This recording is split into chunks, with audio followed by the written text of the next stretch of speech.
नमस्कार, India news पर आपका स्वागत है। मैं हूं अनिल ठाकुर। समाजवादी पार्टी के साथ गठबंधन में शामिल सुभाषपा प्रमुख ओपी राजभर को योगी सरकार ने शुक्रवार को वाई श्रेणी की सुरक्षा दे दी। ऐसे में एक बार फिर उनके योगी सरकार में शामिल होने और मंत्री बनने की चर्चाएं भी सियासी गलियारों में तेज हो गई हैं। चर्चा यह है कि उन्होंने मुर्मू को वोट दिया, जिसके चलते उन्हें वाई श्रेणी की सुरक्षा मिली है, या यूं कहें कि ओपी राजभर को इसका इनाम दिया गया। लेकिन कहीं ऐसा तो नहीं कि वो योगी सरकार में मंत्री बनने वाले हैं। सीएम योगी और डिप्टी सीएम भी दिल्ली में मौजूद हैं। हो सकता है कि राजभर के नाम पर मोहरी लग जाए। खैर, ये सियासत है, इसमें कुछ भी संभव है।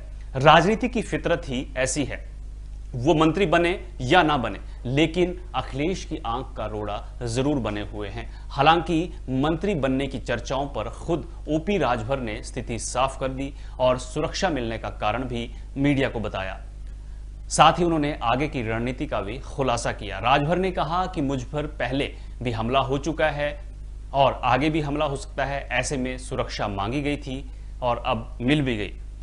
मुख्यमंत्री योगी आदित्यनाथ का राजभर ने आभार भी जताया। साथ ही योगी सरकार या भाजपा से नजदीकियों पर राजभर ने कहा कि अभी हमारा गठबंधन समाजवादी पार्टी के साथ है, वहां से गठबंधन टूटेगा तभी किसी से बातचीत होगी।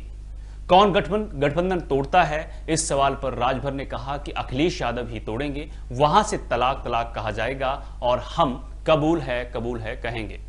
राजभर ने कहा कि सपा से गठबंधन टूटने के बाद हमारी प्राथमिकता बहुजन समाजवादी पार्टी है। अखिलेश सर अगर ना करते हैं तो हम बहन जी के साथ चले जाएंगे। जब बसपा से बात नहीं बनेगी तो किसी और से बात होगी। अभी तो लोकसभा चुनाव से पहले कई दल सामने आएंगे। भाजपा से फिलहाल ऑल इज वेल नहीं है। राजभर बीजेपी के साथ हो तो लिए हैं, लेकिन उस पर औपचारिक मुहर नहीं लगा रहे हैं। द्रौपदी मुर्मू को वोट को लेकर पूछे गए सवाल पर राजभर ने कहा कि वोटिंग से पहले ही हमने उन्हें वोट देने की बात कर दी थी। जब समाजवादी पार्टी ने विपक्षी प्रत्याशी के लिए हमसे वोट नहीं मांगा, जब प्रत्याशी यशवंत सिन्हा ने वोट नहीं मांगा, तो हम क्या करते? न लड़ने वाला और ना ही लड़ाने वालों ने वोट मांगा। दूसरी ओर द्रौपदी मुर्मू और भाजपा दोनों की तरफ से वोट मांगा गया और हमने ऐलान करने के बाद वोट दिया।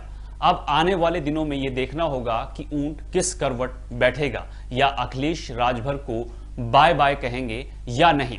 और अगर नहीं कहा तो क्या राजभर खुद ही अलग होकर गठबंधन तोड़ देंगे और योगी सरकार में मंत्री की कुर्सी पर जाकर बैठ जाएंगे। मेरे साथ इतना ही। आप देखते रहिए इंडिया न्यूज। नमस्कार।